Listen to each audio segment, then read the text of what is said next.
Hello guys, in this lecture we are going to start with the unit number 4 that is market structure. ठीक है, तो unit 4 क्या है? Market structure, जिसके अंदर सिर्फ 2 चैप्टर्स हैं. ठीक है, first chapter is forms of market and second chapter is price determination. ठीक है, तो first chapter forms of market, नाम से पता लग रहा है कि हम मार्केट्स के बारे में पढ़ेंगे. कितने टाइप्स की मार्केट्स हैं, कैसे हम इनको मार्केट्स बोल सकते हैं, कंपटीशन बोल सकते हैं और उनको पढ़ेंगे मतलब. ठीक है, तो इकोनॉमिक्स में दैट इज़ माइक्रो इकोनॉमिक्स में फॉर्म्स ऑफ मार्केट. ठीक है, तो कितने टाइप्स की हम वो डिस्कस करेंगे इस चैप्टर में. ठीक है, and second chapter is price determination की how demand and supply affect the price of a product. के प्राइस कैसे अफेक्ट होता है डिमांड के इंक्रीज होने से या डिक्रीज होने से या सप्लाई के इंक्रीज डिक्रीज या बोथ में चेंज है, तो प्राइस में प्रोडक्ट के कैसे चेंजेस आते हैं उसको हम ग्राफिकली डिस्कस करेंगे. ठीक है, तो फर्स्ट चैप्टर आज डिस्कस करते हैं. ठीक है, फॉर्म्स ऑफ मार्केट. ठीक है, तो सबसे पहले समझते हैं कि मार्केट होता क्या है. अब हम चैप्टर ही है फॉर्म्स ऑफ मार्केट, सबसे पहले पता तो हमें मार्केट होता क्या है. तो let's define market.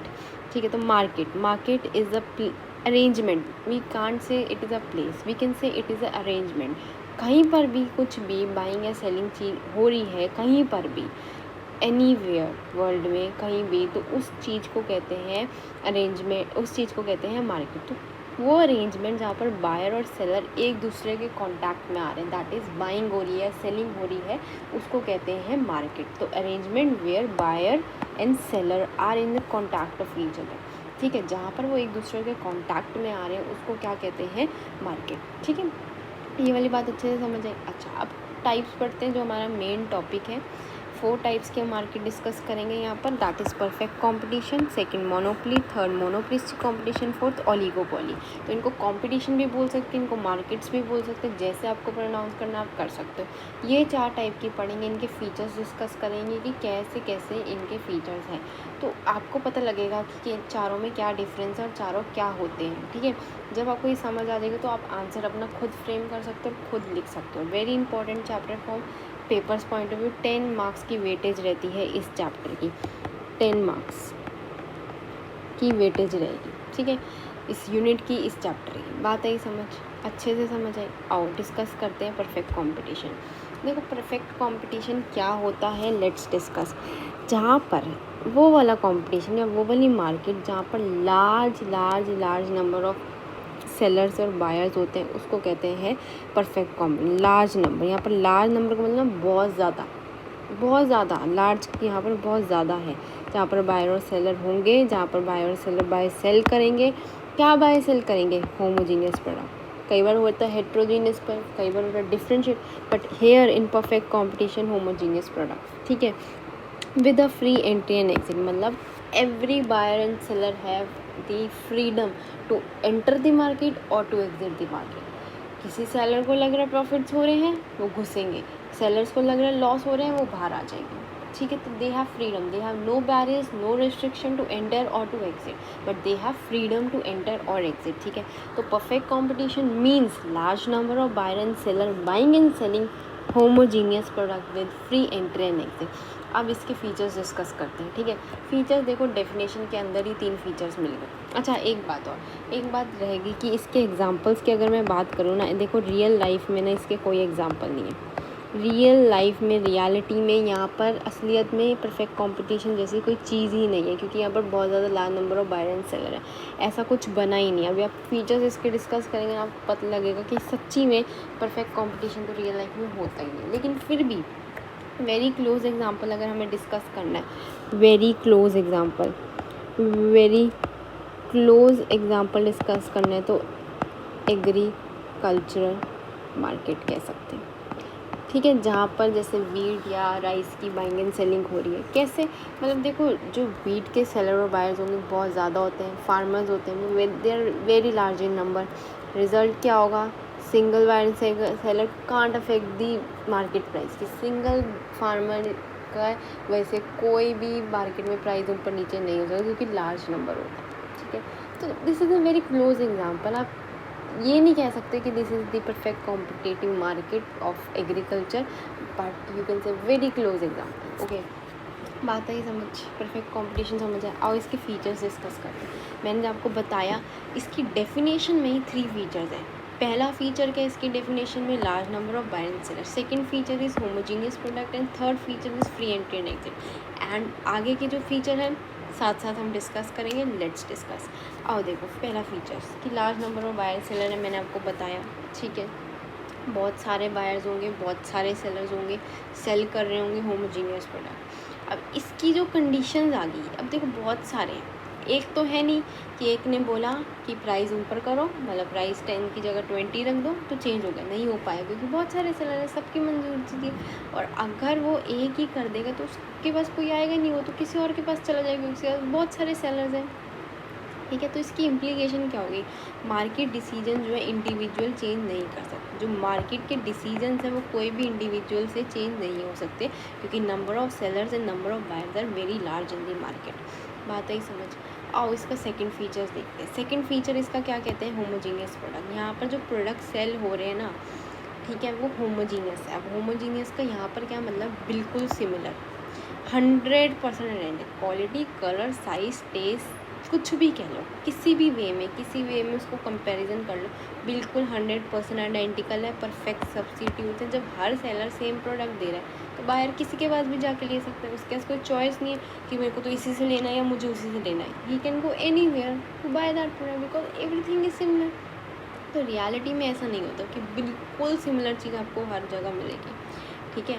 Third example की अगर मैं बात करूँ तो फ्री एंट्री एंड एग्जिट। तो यहाँ पर कंप्लीट फ्रीडम है कि एंटर करे सेलर मार्केट या एग्जिट करे। अब एंटर क्यों करें, अगर उसको दिख रहा है सुपर प्रॉफिट्स हो रहे हैं, यहाँ पर बहुत सारे प्रॉफिट्स हो रहे हैं, सुपर प्रॉफिट, तो sellers will enter the market. But अगर दिख रहा है सुपर प्रॉफिट्स हो रहे हैं, सेलर एंटर करें, जब बहुत सारे सेलर एंटर करेंगे तो अपने आप ही जो उनका स्ट्रक्चर है वो कम हो जाएगा, अपने आप ही उनके जो डिक्रीज़ हो जाएगा ना सबके प्रॉफिट्स, क्योंकि प्रॉफिट्स अब बटने शुरू हो जाएंगे, क्योंकि अब सेलर्स ज़्यादा हो गए।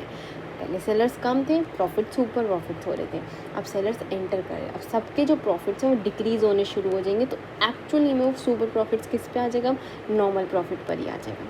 बात है समझ।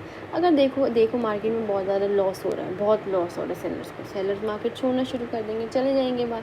अब जो सेलर्स बचेंगे कम हो जाएंगे, प्रॉफिट फिर से कम सेलर्स में डिस्ट्रीब्यूट होगा।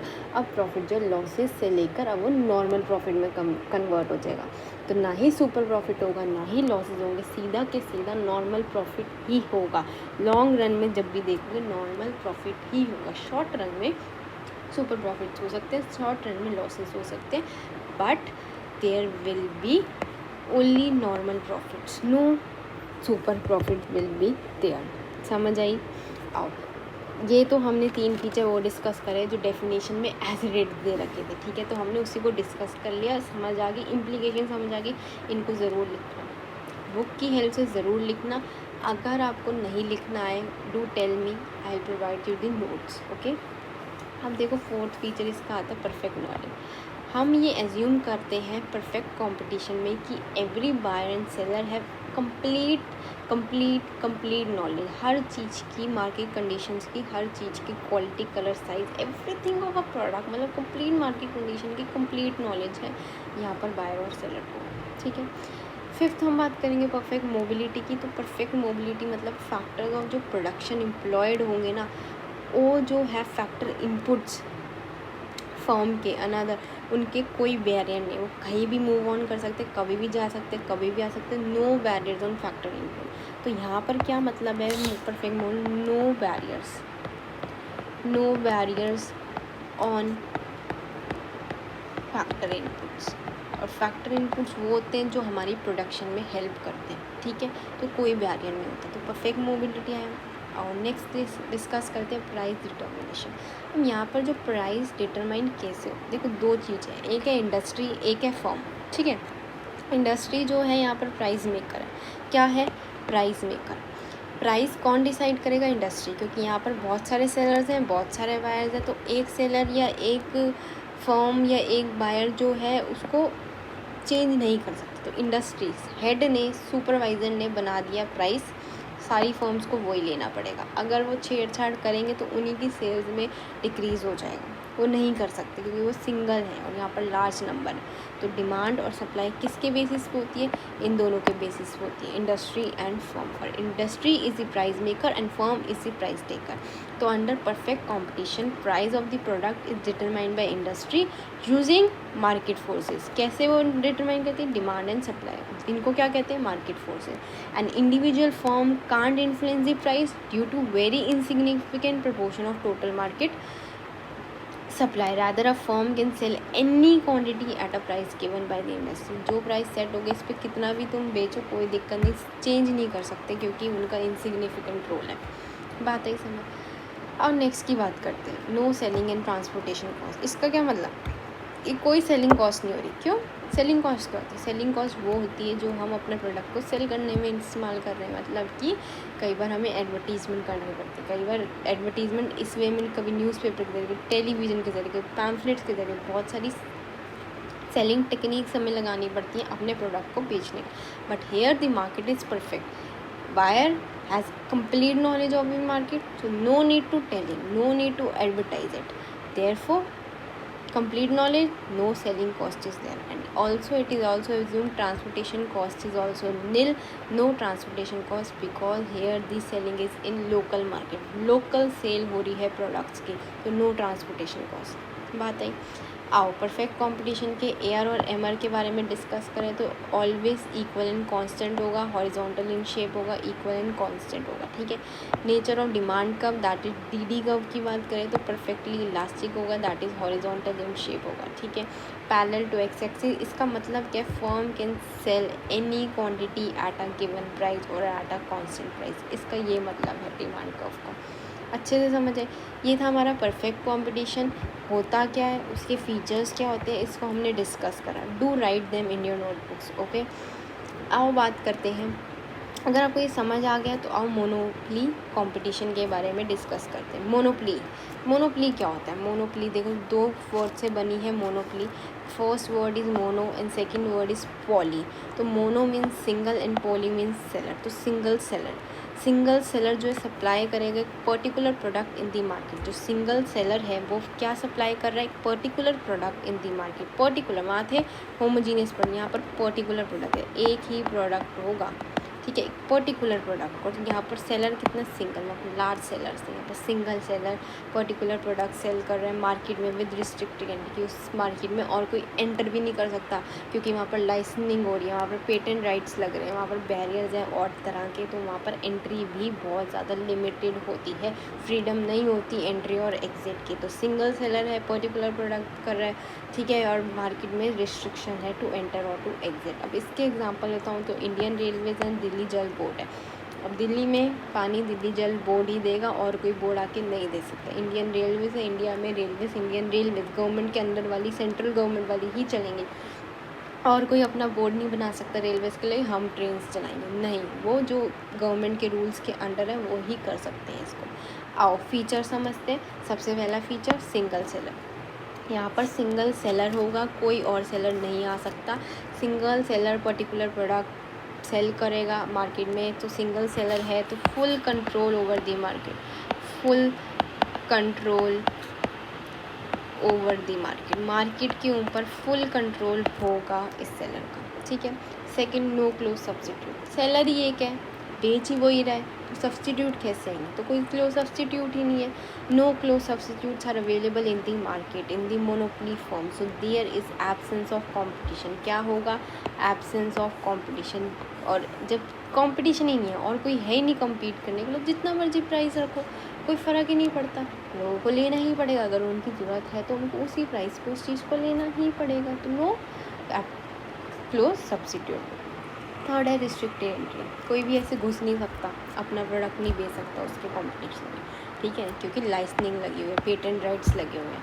तो यहाँ पर एबनॉर्मल प्रॉफिट, यहाँ पर हम सुपर प्रॉफिट्स भी वो गेन कर सकते हैं। यहाँ पर खाली नॉर्मल प्रॉफिट्स नहीं होती, यहाँ पर सुपर प्रॉफिट्स की भी गेनिंग हो सकती है। फोर्थ बात करते हैं प्राइस डिटर्मिनेशन। प्राइस डिटर्मिनेशन इधर जो है यहाँ पर फर्म और इंडस्ट्री में कोई डिफरेंस नहीं, क्योंकि एक ही बंदा है, वो ही डिसाइड करेगा क्या प्राइस है, उसी प्राइस पे बिकेगा। और वो कितना भी प्राइस डिसाइड कर सकता है, वो उस पर डिपेंड करता है। बात आई समझ, चारों समझ आए।